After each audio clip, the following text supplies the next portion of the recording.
Hello दोस्तों, कैसे हैं आप सब। आज मैं एक और लेक्चर लेके आ रहा हूं आपके सामने इकोनॉमिक्स का। ठीक है, जो हम चैप्टर पढ़ रहे हैं थ्योरी ऑफ कंज्यूमर बिहेवियर, इसका एक और लेक्चर, एक और टॉपिक आज मैं डिस्कस करने जा रहा हूं, जो है कंज्यूमर्स बजट। इसमें हम दो चीजें पढ़ेंगे। एक हम पढ़ेंगे बजट सेट और बजट लाइन, और उसमें जो चेंजेस आती है बजट सेट में, जो बजट कंज्यूमर का जो बजट होता है उसमें जो चेंजेस आते हैं उससे क्या फर्क पड़ता है कंजप्शन ऑफ गुड्स और सर्विस पे, कंज्यूमर की कंजप्शन ऑफ गुड्स और सर्विस पे, उस पे क्या फर्क पड़ता है उससे। ये मैं आपके साथ डिस्कस करने जा रहा हूं। इसमें हम पहले पढ़ेंगे आज budget set and budget line. हम सिर्फ दो गुड्स की बात करेंगे, ठीक है। टू डायमेंशनल जो डायग्राम्स, जो ग्राफ्स बनाते हैं, समझने में आसानी होती है, जो हम सिर्फ दो गुड्स लेते हैं, ठीक है। सिर्फ दो कमोडिटीज लेते हैं, मोर देन टू कमोडिटीज भी ले सकते हैं, ठीक है। उसमें भी एक बजट कंस्ट्रेंट होगा, एक बजट लाइन होगी, एक बजट सेट होगा। समझने में आसानी हो इसलिए इसकी वजह से हम सिर्फ दो गुड्स लेते हैं, ठीक है। कंज्यूमर के पास एक फिक्स्ड इनकम होता है, फिक्स्ड अमाउंट ऑफ मनी होता है स्पेंड करने के लिए। किसी भी कोई भी कंजप्शन अगर कंज्यूमर करें तो एक fixed amount of money income होता है उसके पास, ठीक है। हम एग्जांपल लेते हैं, फॉर एग्जांपल कस्टमर कंज्यूम करता है दो गुड्स, एप्पल, मैंगो, ठीक है। क्या ये पॉसिबल है कंज्यूमर के लिए, given a fixed quantity of money अगर उसके पास है, क्या ये पॉसिबल है इस कंज्यूमर के लिए कि वो जितना मर्जी एप्पल खरीदे और जितना मर्जी मैंगो खरीदे? ये इम्पॉसिबल है उसके लिए, क्योंकि उसका जो मनी है उसके पास, जो इनकम है, जो बजट है उसका, वो फिक्स्ड है, जिसकी वजह से वो any amount of apple, any quantity of apple and और any quantity of mango consume नहीं कर सकता। जो इस income given the prices of these two goods,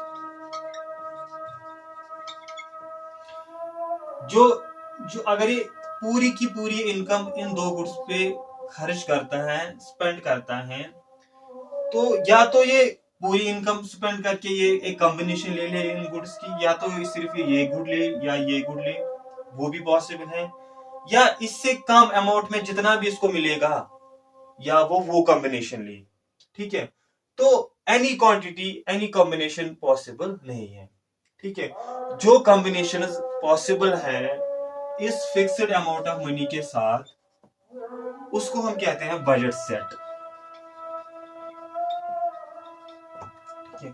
और जो कॉम्बिनेशन पॉसिबल है, जो इस फिक्स्ड अमाउंट ऑफ मनी के अंदर जो कॉम्बिनेशन आए, यानी इसके कम अगर कोई कॉम्बिनेशन है जो इस फिक्स्ड अमाउंट ऑफ मनी से कम है, फॉर एग्जाम्पल अगर इसका बजट है 20 रुपीज, अगर कोई कॉम्बिनेशन सिर्फ 18 रुपीज की आती है, ठीक है, तो वो पॉसिबल है इसके लिए, क्योंकि 2 रुपए तो फिर भी इसके पास बचते हैं, ठीक है। तो 80 रुपीज में अगर इसको फॉर एग्जाम्पल 4 मैंगोज और 2 एप्पल्स आते हैं तो ये खरीदेगा, क्योंकि ये इस बजट के अंदर आता है, ठीक है। अगर इसको 4 एप्पल्स और 3 मैंगोज 20 रुपीज में आते हैं तो वो भी खरीदेगा, क्योंकि बजट तो है इसके पास, ये खरीद सकता है। तो 20 रुपीज अगर इसका इनकम है, 20 रुपीज अगर पूरी की पूरी 20 रुपीज स्पेंड करके ये दो चीजें लेता है तो ले सकता है। अगर इससे कम ये स्पेंड करता है, for example 90 rupees, 10 rupees spend करता है और कोई भी कॉम्बिनेशन लेता है इन एप्पल्स, इन दो गुड्स की, तो वो कॉम्बिनेशन भी पॉसिबल है। तो ये पूरी कॉम्बिनेशन, चाहे ये 20 रुपीज स्पेंड करे या लेस देन 20 रुपीज स्पेंड करे, तो जो भी कॉम्बिनेशन विथ 20 रुपीज और लेस देन 20 रुपीज, जो भी कॉम्बिनेशन इसको मिले, उन सारी कॉम्बिनेशन को हम कहते हैं एक बजट सेट। क्या कहते हैं? Budget set. और अगर ये पूरी की पूरी 20 रुपीज, ये 20 रुपीज, पूरी की पूरी 20 रुपीज ये खर्च करते हैं और जो कॉम्बिनेशन ये लेता है वो एक लाइन पे हमारे पास आती है, उसको कहते हैं बजट लाइन। ये एक ग्राफ के जरिए मैं आपको समझाऊंगा, ठीक है, ताकि आपको पूरी की पूरी क्लैरिफिकेशन हो जाए इस बजट सेट और बजट लाइन की।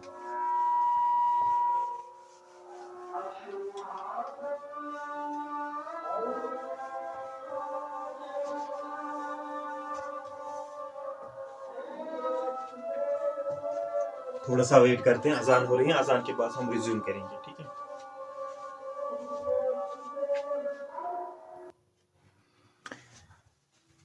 चलिए, मैं पहले आपको एक सिंपल एग्जांपल के जरिए समझाऊंगा कि कैसे बजट के अंदर रह के कंज्यूमर कुछ चीजें, कुछ बंडल ही खरीदता है, उससे बाहर के बंडल जो है वो नहीं खरीद सकता वो, ठीक है। तो एग्जांपल के जरिए मैं आपको समझाता हूँ। फॉर एग्जांपल दो कमोडिटीज लेते हैं हम, एप्पल और मैंगोज। कितनी क्वांटिटी खरीदेगा डिपेंड किस पे करेगा? सबसे पहले प्राइस पे डिपेंड करेगा, नंबर 1। नंबर 2 इसकी इनकम पर डिपेंड करेगा, ठीक है। एक्सक्यूज मी,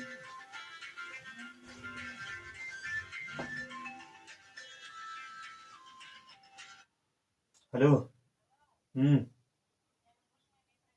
ये क्या हुआ?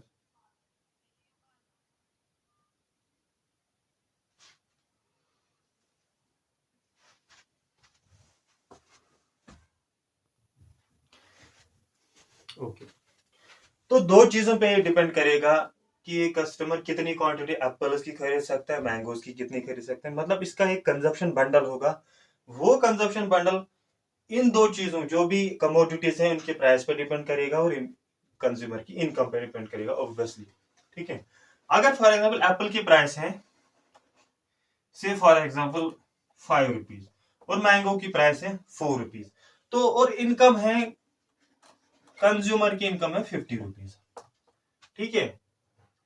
अगर हम एक कॉम्बिनेशन लेंगे 4 एप्पल्स एंड 5 मैंगोज, ठीक है, 4 एप्पल्स लेंगे at the rate of 5, eight the price of 5, तो टोटल कंजप्शन, जो टोटल अमाउंट ऑफ मनी है जो कंज्यूमर स्पेंड करेगा एप्पल पे, वो हो गया 20। और मैंगोज हैं 5, जो टोटल अमाउंट ऑफ मैंगोज हैं, सॉरी, जो टोटल अमाउंट ऑफ मनी है जो मैंगो पे स्पेंड करेगा कंज्यूमर, वो कितना वो भी होगा 20।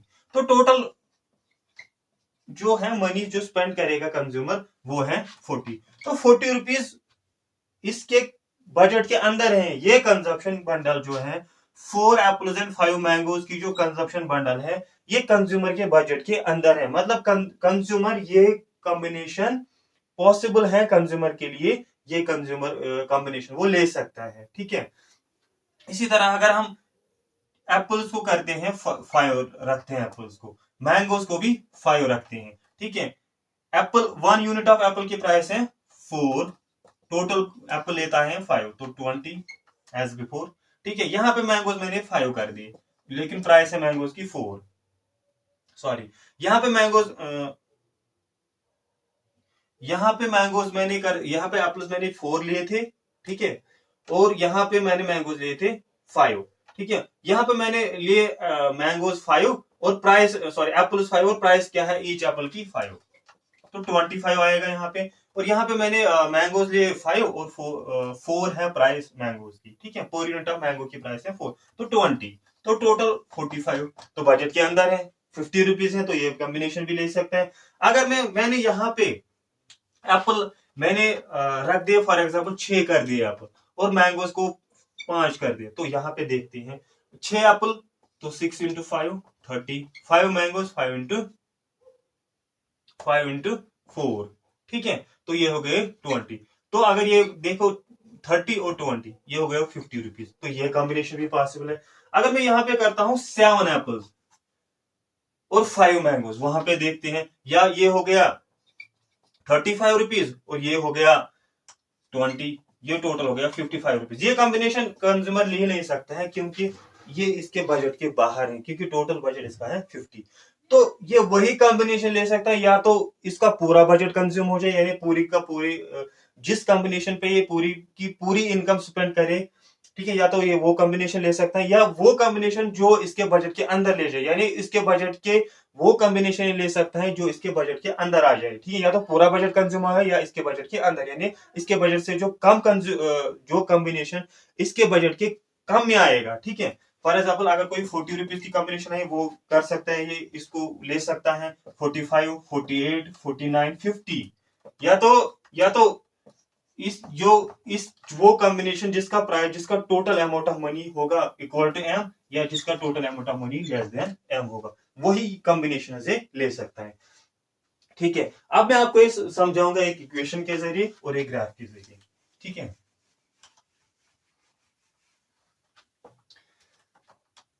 हम लेते हैं एक ग्राफ,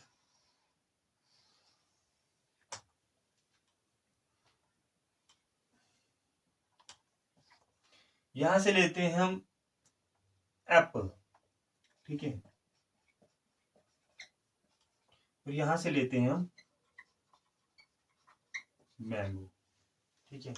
अगर consumer for example X quantity of apple लेता है at the price P X, ठीक है, और मैंगो लेता है Y quantity at the price P Y, ठीक है, तो और इसका जो बजट है वो है एम, इसके पास टोटल अमाउंट ऑफ मनी है एम, तो ये जो एम है, अगर ये पूरी की पूरी अगर ये पूरी की पूरी जो है मनी स्पेंड करता है, तो कितनी क्वांटिटी एप्पल की ले सकता है और कितनी क्वांटिटी मैंगो की ले सकता है ये।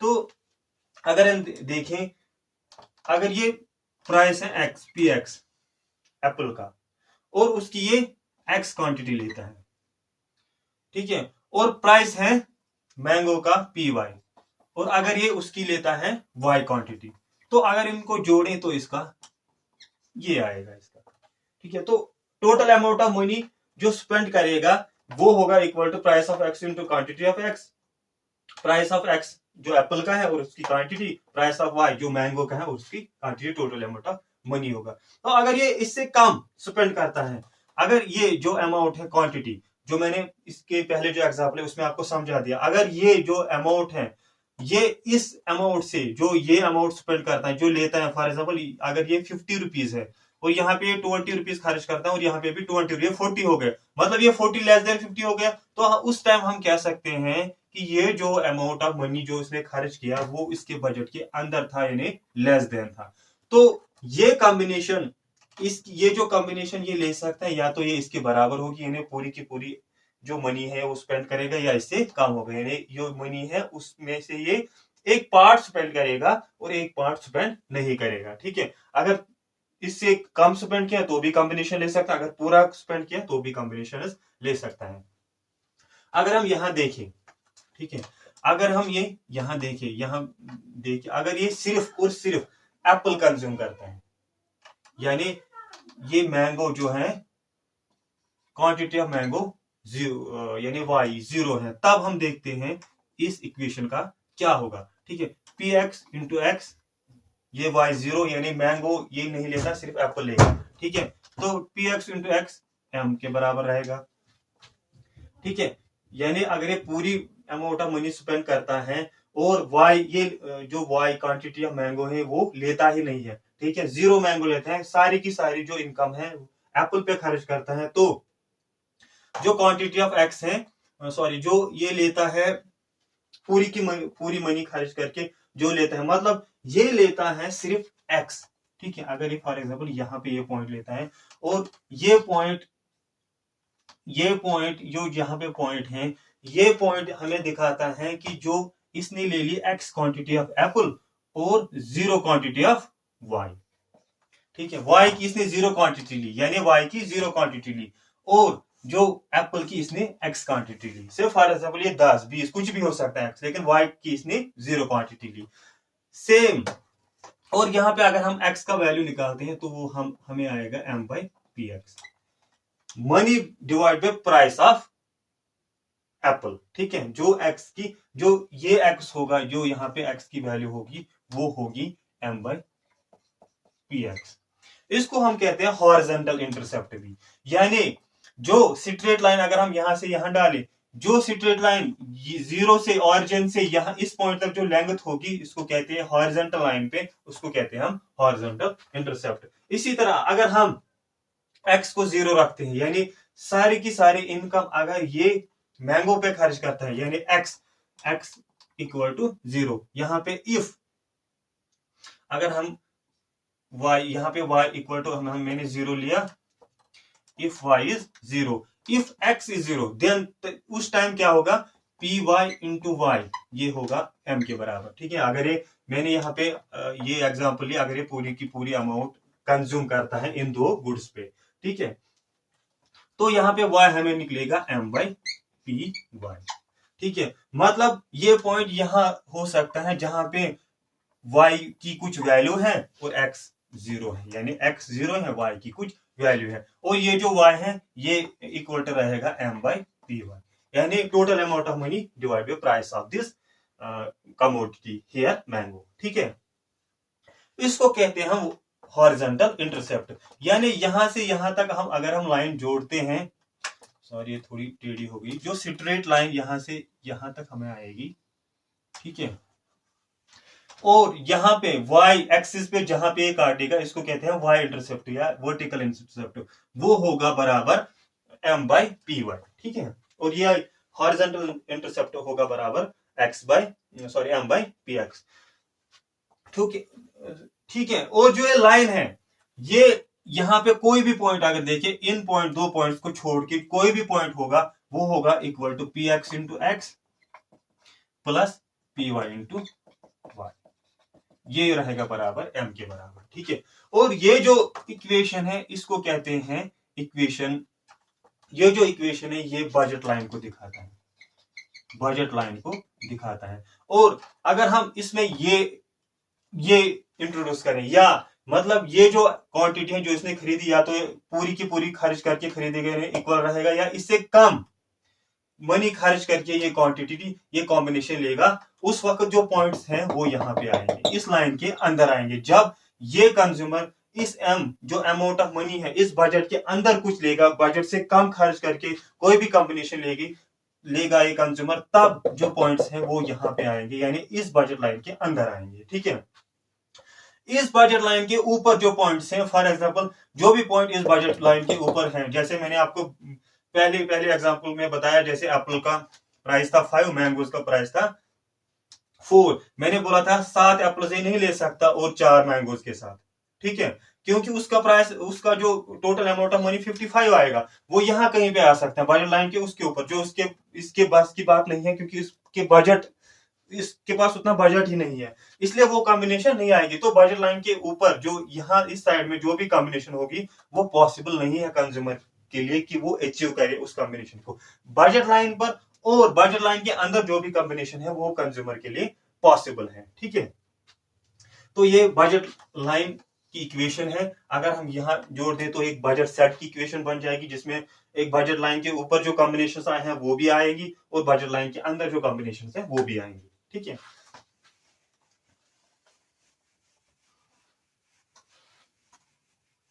अब हम पढ़ेंगे ये जो स्लोप है बजट लाइन का, ये कैसे हम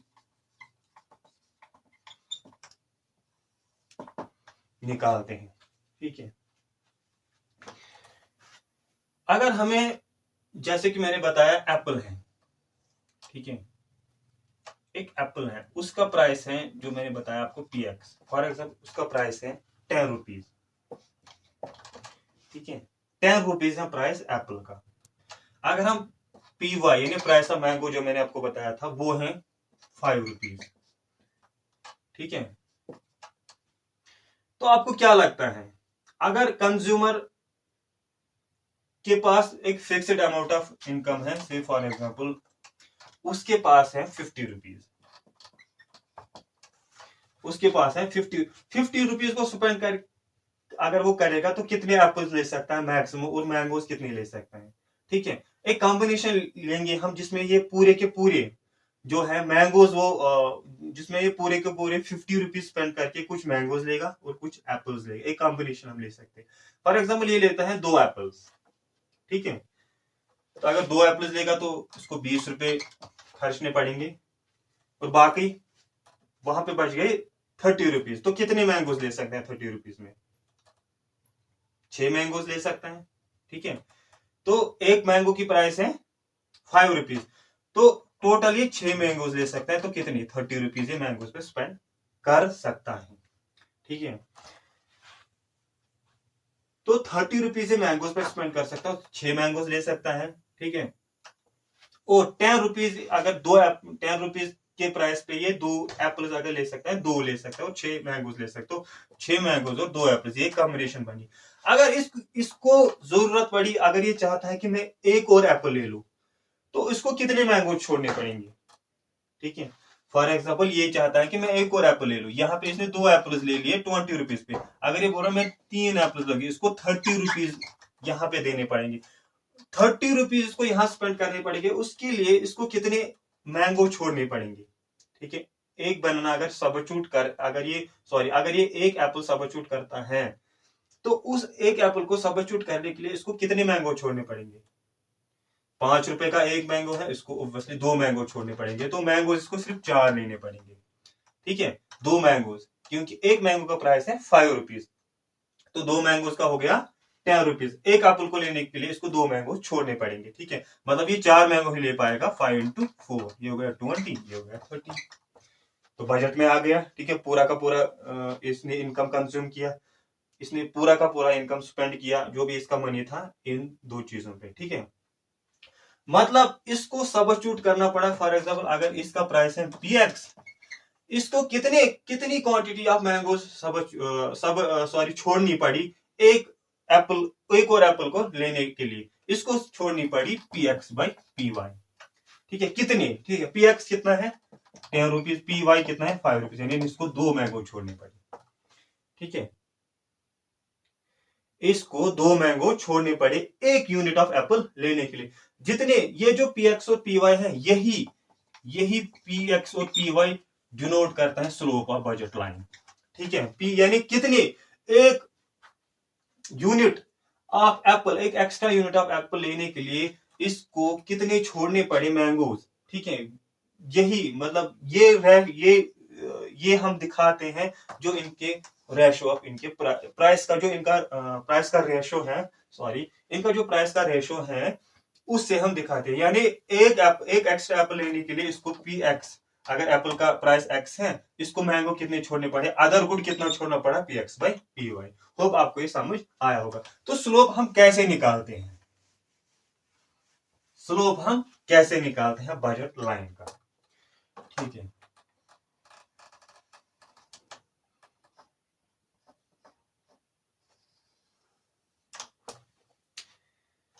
यहां पे एप्पल, यहां पे मैंगो, ये हमारी बजट लाइन। ठीक है, ये क्वांटिटी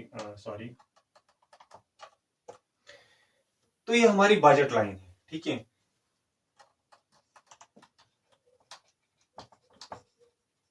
बजट लाइन, इसका स्लोप कैसे निकालें? इसका स्लोप कैसे निकले? फॉर एग्जाम्पल एक पॉइंट लेते हैं हम यहां पे। ठीक है, जिसके कोऑर्डिनेट्स हैं, जिसके जो x की वैल्यू, ये पॉइंट जो है यहाँ पे इसके x की वैल्यू है x, यानी एप्पल की वैल्यू है x, और जो मैंगो की वैल्यू है y। कोई भी वेरिएबल ले सकते हैं, x और y, x1 x2 ले सकते हैं, xy ले सकते हैं, a b ले सकते हैं। ठीक है, फिर यहां से यहां तक 2 पॉइंट, एक और पॉइंट लेते हैं। यहां से यहां तक अगर हम चले, यहां से यहां तक, तो x इंक्रीज होता जा रहा है, तो यहां पे x प्लस डेल एक्स, ये जो दूसरा पॉइंट है x प्लस डेल एक्स, यहां तक x था, यहां हो गया x प्लस डेल एक्स। और यहां पे अगर y देखें, ऑब्वियसली वो डिक्रीज होगा। ठीक है, लेकिन हमें चेंज दिखानी है, हम दिखाते हैं उसको y प्लस डेल वाई से। ऑब्वियसली यहाँ डेल वाई नेगेटिव होगा, क्योंकि फाइनल वैल्यू इसका कम है, डेल वाई नेगेटिव होगा, डेल्टा एक्स पॉजिटिव होगा। ठीक है, तो हमारे पास 2 कॉम्बिनेशन है। हम इसकी भी बजट लाइन, इसकी भी जो इक्वेशन है बजट लाइन की, यहां पर भी बनाते हैं और यहां पे भी बनाते हैं। ठीक है, स्लोप निकालने के लिए। बजट लाइन की इक्वेशन क्या है, ये क्वांटिटी है, अगर इसकी प्राइस है एप्पल की px और क्वांटिटी है इसकी x, इसकी py है और क्वांटिटी है इसकी y यहाँ पे, ठीक है, यहाँ पे, ठीक है, और यहाँ पे दूसरी क्वांटिटी है x प्लस डेल x और यहाँ पे y प्लस डेल y, ठीक है। अगर हम px एप्पल की प्राइस लेते हैं px यहाँ पे और इसकी क्वांटिटी कितनी है x और y की प्राइस है py और इसकी क्वांटिटी कितनी है y, ये किसके बराबर रहेगा m, ये हमारे पास एक इक्वेशन आ गई, ठीक है। यहां पे अगर हम देखें एप्पल की प्राइस कितनी है px और इसकी क्वांटिटी कितनी है x प्लस डेल्टा x, यानी इसकी क्वांटिटी इंक्रीज हो गई, ठीक है, ज्यादा ले ली हमने इसकी क्वांटिटी, और y की प्राइस सॉरी जो मैंगो की प्राइस है वो है py और इसकी क्वांटिटी हो गई y plus del y, del Y यहां माइनस आएगा, मतलब इसकी क्वांटिटी डिक्रीज, इसकी क्वांटिटी इंक्रीज हो गई और इसकी क्वांटिटी डिक्रीज हो गई, जिसकी वजह से ये जो इक्वेशन है ये अगेन इक्वल टू m आएगा, ठीक है।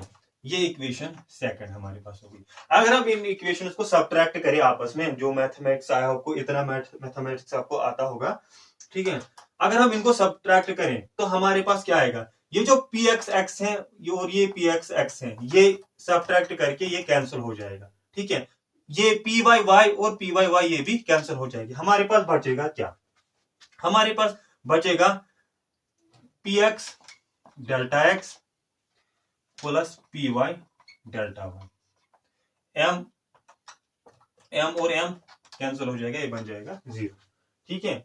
तो हमारे पास बच जाएगा px delta x plus py delta y। अगर हम इसको सॉल्व करें तो हमारे पास यहां पे py डेल्टा y को हम ऐसे रहेंगे, ये यहां पे माइनस p2 डेल्टा x, ठीक है, डेल्टा y को हम ऐसे रहेंगे, ये डेल्टा x यहां पे आ जाएगा और ये सॉरी ये यहां पे है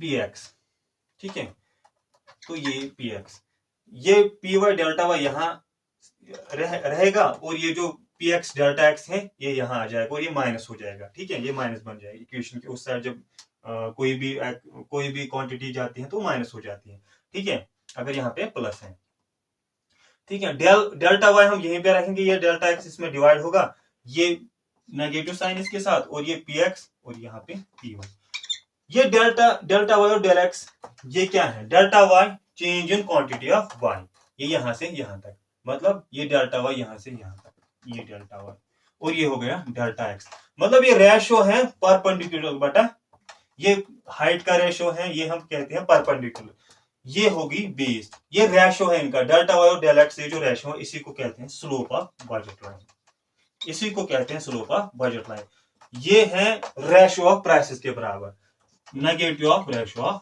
प्राइसेस, ठीक है। अगर हम इसका मॉड ले लें तो ये दिखाता है कितना, जो मैंने आपको इससे पहले जो एग्जांपल बताई उससे हमें ये दिखाता है कि दूसरी कमोडिटी का, अगर हमें एक कमोडिटी सब्स्टिट्यूट करनी पड़े तो दूसरी कमोडिटी का कितना हमें छोड़ना पड़ेगा, ये px by py हमें दिखाता है, ठीक है, यानी एक यूनिट को सब्स्टिट्यूट जब करेंगे तो दूसरी कमोडिटी का कितना हमें छोड़ना पड़ेगा, तो यही हमें दिखाता है ये स्लोप ऑफ बजट लाइन, ये इक्वल टू होता है रेशो ऑफ द प्राइसेस, ठीक है, modulus of ratio of the price minus px by py। I hope ये आपको समझ आया होगा, अगर आपको ये समझ नहीं आया होगा आप वीडियो को फिर से देख के ये आप अच्छी तरह से समझ सकते हैं, ठीक है, कमेंट्स में मुझको आप बता दीजिएगा कि आपको समझ आया कि नहीं। बाकी आज इतना ही, ठीक है, नेक्स्ट लेक्चर में मैं आपको बताऊंगा कि चेंज जो बजट लाइन में चेंज आता है उससे क्या फर्क पड़ता है कंजप्शन पे, कंज्यूमर की कंजप्शन पे, उस पर क्या फर्क पड़ता है। Bye, take care.